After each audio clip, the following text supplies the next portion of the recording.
안녕하세요. 반야의 서재입니다. 과학 문명의 놀라운 발전으로 세상이 너무도 빠르게 변하고 있는 가운데 현대인들은 끊임없는 경쟁으로 만성적 스트레스에 시달리고 있으며 보장되지 않는 불확실한 미래는 우리를 늘 긴장되고 불안하게 하는데요. 이제 외적인 성장보다는 내면을 단단하게 만드는 마음챙김 명상이 어느 때보다 필요한 시대인 것 같습니다. 미국 매사추세츠 대학의 의대 명예교수이며 마음챙김의 선구자이신 존 카바친 교수는 마음챙김으로 스트레스를 감소시키는 MBSR 프로그램을 개발하여 이것을 대형 병원에서 환자들을 위한 치료용으로 도입을 했는데요. 마음챙김이 환자들에게도 많은 도움이 된다는 것이 입증이 되면서 서구 사회를 중심으로 전 세계에 널리 알려지게 되었습니다. 명상이 이처럼 각광을 받는 것은 과학적으로 입증이 되고 있기 때문인데요.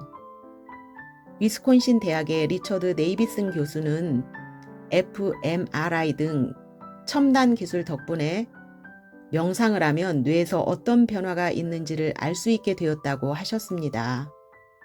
즉, 명상을 하면 긍정적인 감정과 행복감을 가지게 되고 스트레스 완화로 자율신경계가 균형을 이루니 면역체계가 강화된다는 것이지요. 더구나 오늘날의 비즈니스는 매우 창의적이고 더 높은 수준의 수행 능력과 문제 해결 능력을 요구하고 있는데요. 명상은 주의력, 집중력, 창의력, 문제 해결력까지도 증가시킨다는 것이 수많은 논문을 통해 입증이 되면서 각 기업이나 단체, 학교 등 다양한 곳에서 프로그램을 통해 이미 활용되고 있습니다. 이제 마음챙김 명상은 인생을 건강하고 지혜롭고 행복하게 살게 해주는데 반드시 필요한 현대인의 필수품이자 일상어가 되어가고 있습니다. 오늘은 스트레스를 조절하는 힘을 키워주고 내면을 단단하게 해주는 마음챙김 명상에 관련된 책을 소개하고자 하는데요. 바로 이시연 작가의 꽃가루처럼 내려놓아라입니다. 이 책은 드라마 작가이신 노희경 님이 내력이 탄탄해지는 고마운 책이라고 하면서 추천을 해주셨는데요. 노희경 작가는 그들이 사는 세상, 우리들의 블루스 등 많은 드라마에서 우리에게 감동을 선사해 주셨던 분이시죠. 그동안 노희경 작가님이 작품을 통해 상처받은 이들을 위로하고 응원하는 대사를 쓸 수 있었던 이유가 있었더라고요. 노희경 작가님은 자신에게 위로와 응원이 필요할 때마다 명상을 했다고 하셨는데요. 그로 인해 그만큼 작품에 더 주의를 기울이고 집중을 할 수 있었던 것 같습니다. 책의 제목인 꽃가루처럼 내려놓아라는 나바오 인디언들의 마음을 가라앉히는 지혜의 주문인데요. 이제 저자이신 이시연 작가님을 소개하겠습니다. 이시연 작가는 어린 시절의 상처를 치유하지 못한 채 두 아이의 엄마로 살다가 어느 순간 영적인 신비 체험들을 하면서 자연스럽게 명상의 세계로 안내되었다고 합니다. 책을 읽는 내내 참 대단한 분이라는 생각이 들었는데요. 그 이유는 외부에서 스승을 만난 것이 아니라 자신의 내면에서 안내자를 만나 스스로 터득한 마음챙김 명상 방법들을 체계적으로 정리해서 책으로 냈다는 점이 참으로 놀랍고 대단했기 때문입니다. 책에는 의식 성장을 돕는 의식 성장 솔루션들이 20여 개 이상 제시되어 있는데요. 그 솔루션들은 모두 이시연 작가가 일상을 통해 직접 실천했던 것이라고 합니다. 무엇보다 좋았던 것이 책에 QR코드가 수록이 되어 있어서 QR코드로 접속하면 저자의 유튜브 채널로 연결되어 실제로 명상을 바로 할 수 있도록 배려한 점이었습니다. 저도 피로감이 쌓이거나 머리가 복잡할 때는 QR코드로 명상을 접속하곤 했는데요. 막혀있던 기운이 뻥 뚫리는 듯 시원한 느낌이 참 좋았습니다. 이시연 작가는 현재 영적인 섬 제주에서 내면 탐구와 의식 성장을 돕는 명상 안내자로 활동하고 계십니다. 이제부터는 제가 책에서 특히 인상 깊게 느꼈던 부분을 같이 나누겠습니다. 마음이 아닌 의식을 따르는 길. 어제 다르고 오늘이 다른 마음을 알아차린 적이 있나요? 예를 들어 잠들기 전에 꼭 하겠다고 마음먹은 일이 있는데 아침에 눈을 뜨고 보니 그 마음이 시들해진 적이 있다면 이 말에 공감할 것입니다. 이 마음을 알아차리고 마음보다 빠르게 행동하는 자가 된다면 우리의 삶은 기적처럼 변화될 것입니다. 네, 이시연 작가는 이렇게 수시로 변덕을 부리는 마음, 즉 나의 감정 상태를 빨리 알아차리고 높은 의식 차원으로 나아가야 한다고 하셨는데요. 그러기 위해서는 무엇보다 우리의 의식을 높은 차원으로 성장시켜야 한다는 거죠. 그렇다면 의식이 무엇인지, 내 의식 수준은 어느 단계인지를 알아야겠네요. 데이비드 호킨스 박사의 유명한 의식 수준 도표를 잠깐 살펴보겠습니다. 이것은 데이비드 호킨스 박사의 의식 도표인데요. 표에서 보여지는 의식의 밝기는 단위가 룩스이고 빛의 파장입니다. 자신이 어느 정도의 파장을 내보내고 어느 주파수에 맞춰져 있는지 알기 쉽게 수치로 나타낸 것인데요. 각각의 감정과 행동들을 보면 자신의 의식 수준을 알 수 있습니다. 만약 내 의식 수준이 150룩스인 분노에 해당된다면 감정은 미움의 상태이고 공격적인 행동을 할 수 있다는 거죠. 그리고 200룩스가 긍정과 부정의 분기점이 된다고 하는데요. 의식이 200룩스 이상이면 긍정적이고 밝은 에너지 상태이고 200룩스 이하이면 부정적이고 어두운 에너지 상태라는 것입니다. 여러분들도 자신의 의식이 어느 단계인지 한번 체크해 보세요.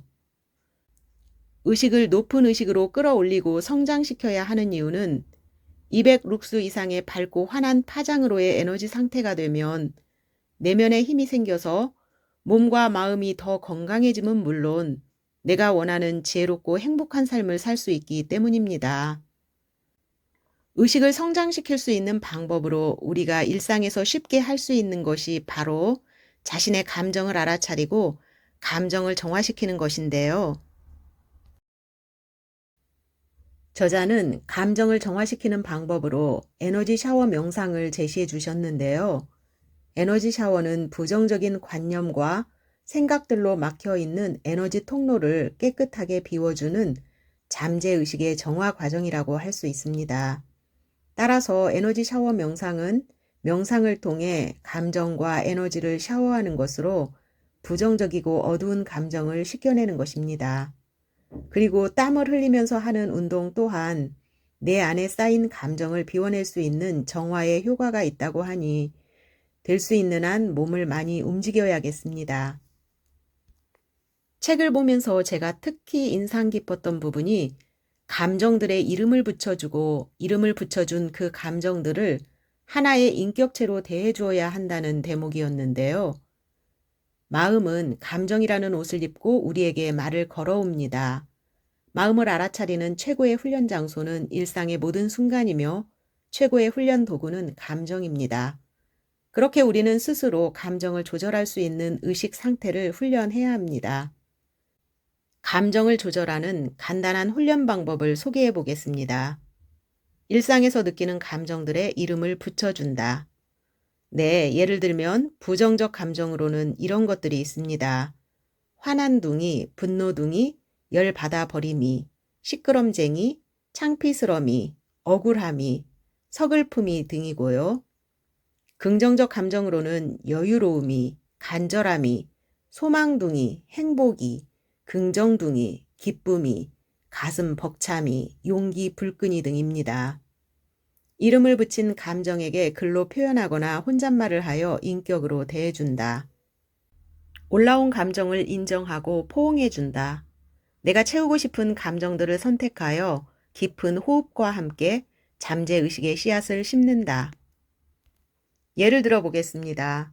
직장 상사에게 특별한 이유 없이 꾸지람을 들은 날, 내 마음에서 화난둥이와 억울함이가 함께 올라와 열받아 버림이가 폭발했다.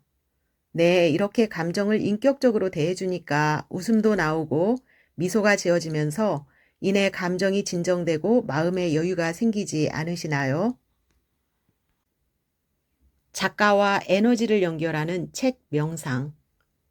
이시연 작가는 아무것도 모르는 자신이 명상 안내자로서의 소명에 확신을 품을 수 있었던 것이 독서 덕분이라고 했는데요. 영적인 에너지가 강력한 새벽 시간과 잠들기 전 시간에 책을 읽으면 의식 성장에 더 많은 도움이 된다고 하니 그 시간을 많이 활용하시기 바랍니다. 특히 인상 깊었던 것은 그리고 모든 것이 변했다의 저자이신 아니타 무르자니의 임사 체험이 자신의 경험과 가장 유사했다고 한 대목이었는데요. 매일 새벽 그녀의 책을 읽으며 자신의 가슴 속 사랑과 하나가 되는 듯한 느낌을 경험했다고 합니다. 저도 40여일 전에 아니타 무르자니와의 인터뷰 영상을 봤는데요. 영상을 통해 본인에게 직접 임사 체험을 듣고 감동을 받았기 때문에 더 감회가 컸습니다. 당신의 인생을 하나의 스토리로 인식하라. 의식성장 솔루션을 통해 명상을 하게 되면 자신의 내면 안내자를 발견하고 당신이 지니고 있던 힘을 발휘할 수 있게 될 것입니다. 하지만 꾸준한 훈련으로 성장했음에도 기억 속에 박혀있는 부정적 감정은 주기적으로 올라옵니다. 이를 해소하기 위해 인생은 당신을 위한 선물을 준비해 놓습니다. 그 선물은 때론 시련의 모습일 수도 있습니다. 당신에게 한 가지 질문을 해보겠습니다. 당신 인생에서 시련인 줄 알았지만 지나고 생각해보니 배움과 깨달음이었다는 걸 느낀 일이 있습니까? 누구나 한 번쯤은 이런 경험이 있을 것입니다. 삶의 모든 것에는 다 그럴 만한 이유가 있었음을 깨닫는 순간 선과 악, 옳고 그름이 정해진 것이 없음을 알게 되면서 사람들의 모든 행동이 이해가 됩니다. 일어날 일이 일어났을 뿐이고 우연은 없다는 의미도 알게 될 것입니다. 이 배움이 이해되기 시작했다면 전체 의식에 대한 문이 열리는 것입니다.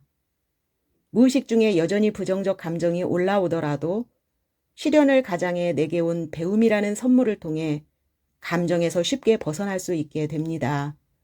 그렇게 당신의 의식은 과거의 차원을 넘어서 더욱 높아지고 당신은 자신을 더욱 가치 있는 존재로 느끼게 될 것입니다. 인생에서 보이는 것이 전부가 아님을 알 수 있도록 전체 의식에 대한 이해를 도울 수 있는 방법이 있습니다. 당신이 태어난 순간부터 지금, 이 순간까지의 삶을 하나의 스토리로 인식하기. 지금이 영원할 것이라는 착각에서 벗어나 인생을 바라보는 훈련입니다. 즉, 당신의 인생을 하나의 스토리로 바라보는 힘을 기르는 것입니다. 우리의 인생을 하나의 스토리로 바라보기 위해선 개별적인 영혼에 대한 이해가 필요합니다. 영화를 보면 각 역할을 맡은 배우들이 존재합니다. 그 배우들은 영화의 스토리 전개를 위해 각자의 캐릭터에 충실하게 연기합니다. 2018년 일상에서 영혼을 자각하는 계기가 있었습니다. 버스에 올라탄 한 지체 장애인과 눈이 마주쳤습니다. 순간 그 친구는 나를 향해 고개를 숙이며 죄송합니다. 저는 장애인입니다. 죄송합니다. 저는 장애인입니다. 를 반복하더니 나의 뒷자리에 앉았습니다. 잠시 후 그의 옆에 다른 누군가가 앉으니 나에게 했던 말을 또다시 반복했습니다. 반복된 훈련으로 자신이 장애인임을 외치는 그에게서 나는 알 수 없는 위대함을 느꼈습니다. 누군가 당신에게 다음 생에는 장애를 가지고 태어나세요 라고 하면 당신은 선택할 수 있나요? 마음, 즉 에고는 절대로 선택하지 못합니다. 이는 영혼만이 선택할 수 있는 문제지요. 영혼의 차원에서는 자신이 누구인지 알기 때문입니다. 하지만 우리의 마음, 즉 에고는 이렇게 질문합니다. 장애도 우리의 선택이라면 왜 그렇게도 힘든 삶을 선택하는 것일까요? 영화에서 장애를 연기해야 하는 연기자들은 자신의 배역을 진정성 있게 소화해내야 합니다. 그만큼 자신이 장애인인 것처럼 깊이 몰입해야 하고, 그러기 위해선 지금 자신의 모습을 잠시 내려놓아야 하는 위대한 일인 것입니다. 하지만 연기에 대한 열정과 연기력이 부족하다면 그 어려운 배역을 제대로 소화해내기 힘들 것입니다. 연기자가 어떤 배역을 맡을 땐 그 배역이 자신이 아니라는 것을 알고 있습니다. 다만 자기가 해야 할 일이고 연기자의 본분에 맞게 자신의 역할을 성공시키기 위해 노력하는 것입니다. 영혼 역시 마찬가지입니다. 당신의 영혼이 당신의 삶을 선택했을 땐 오직 성장을 위해서임을 알아야 합니다. 삶이 수시로 당신을 흔들어 놓는다 해도 당신은 이미 준비된 영혼이기에 지금 이곳에 있는 것입니다. 나를 가로막고 있는 모든 것을 충분히 극복하고도 행복하기 위해 당신이 존재한다는 것을 꼭 기억해야 합니다. 네, 저는 이 부분을 읽으면서 제가 정말 좋아하는 천상병 시인의 귀천이라는 시가 떠올랐는데요. 우리가 이 세상에 소풍을 나왔다고 한 부분입니다. 나 하늘로 돌아가리라. 아름다운 이 세상 소풍 끝내는 날 가서 아름다웠더라고 말하리라. 시를 통해 이 세상 소풍 끝내는 날 하늘로 돌아가리라고 표현을 해주셨는데요. 천상병 시인은 우리가 이 세상에 와서 영화배우처럼 자신의 배역을 연기해내고 배역에 맞는 역할을 다 마치면 자연으로 돌아가는 우주의 이치를 깨달으신 분이라는 생각이 들었습니다. 누구나 각자에게 주어진 역할이 있다는 이해와 그로 인해 성장할 수 있는 곳이 우리 인생이라는 것을 깨닫는다면 우리의 영혼이 모두 하나로 연결되어 있음을 알게 될 것입니다. 당신에게 이름이 없고 성별이 없으며 나이를 알 수 없다면 당신을 무엇으로 표현할 수 있을까요? 당신에게서 누군가의 아들, 딸, 엄마, 아빠라는 역할을 지워봅시다. 그러면 당신은 무엇으로 존재하나요? 죽음에 이르러 육체마저 없어진다면 대체 당신은 누구라고 할 수 있으며 무엇이 남는 것일까요? 이런 의문을 살면서 누구나 한 번쯤 가져보았을 것입니다. 나라는 존재에 대한 자연스러운 궁금증이지만 질문의 답을 찾는 이는 극소수입니다. 그 이유는 당신 영혼의 본질을 망각한 채 에고가 당신이라고 착각하고 있기 때문입니다. 우리는 모두 영혼이 존재하는 깨달은 존재입니다. 다만 몸이라는 옷을 입어 거짓 자아인 에고가 생겨났으며 이 에고는 마음을 통해 자신을 표현합니다. 자신이 깨달은 존재임을 망각한 채 아직도 에고 안에서 잠들어 있을지 영혼을 인식하고 깨어난 삶을 살 것인지는 개인의 자유의지에 달려 있습니다. 그림을 통해 에고가 영혼을 지배할 때와 영혼이 에고를 지배할 때를 비교해서 보십시오. 이 책은 영혼이 에고를 지배하는 삶을 살 수 있도록 안내해주는 역할을 합니다. 당신은 지금 영혼이 성장하여 에고를 사랑할 수 있는 방법을 훈련하고 있는 것입니다. 우리의 일상이 도구가 되어 내적 탐구를 반복하고 명상을 통해 영혼의 존재 상태를 느끼는 훈련이 의식 성장의 길입니다. 오로지 이것만 무한 반복하면 됩니다. 의식이 전환되면 점진적으로 일상의 변화가 생기고 새로운 인연이 나타나게 될 것입니다. 새로운 환경과 인연 안에서 자신의 내면을 꾸준히 바라보고 명상을 통해 영혼을 확장시키기만 하면 됩니다. 에고가 영혼을 지배했을 때의 삶과 영혼이 에고를 지배했을 때의 삶의 차이가 머리로만 이해되는 수준이라 해도 성장을 위한 마음이 준비되었을 때 어느 순간 가슴을 통해 느낌으로 다가올 것입니다.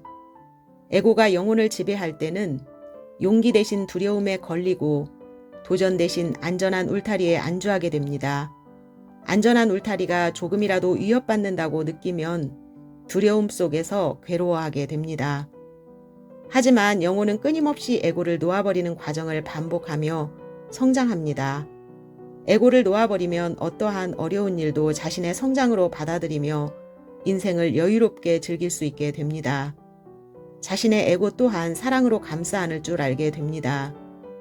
당신은 이제부터 에고에서 벗어나 두려움 없이 세상을 살아가겠다고 스스로 다짐하면 되는 것입니다. 네, 저도 이번에 이시연 작가의 책을 읽으면서 명상의 세계에 더 깊이 매료되었던 시간이었는데요. 에고가 아닌 참나의 존재 상태에서 세상을 바라봄으로써 지금까지 살면서 겪었던 모든 시련이나 난관들이 결국은 나의 성장을 위해 필요한 과정이었구나 하고 깨닫게 된 소중한 시간이었습니다. 이 외에도 책에는 자신이 원하는 현실을 창조하는 명상 등 의식 성장을 위해 도움이 되는 솔루션들이 많이 담겨져 있습니다. 내용을 더 알고 싶으신 분들은 책을 참고하시기 바랍니다. 오늘은 여기까지입니다. 지금까지 반야의 서재였습니다. 감사합니다.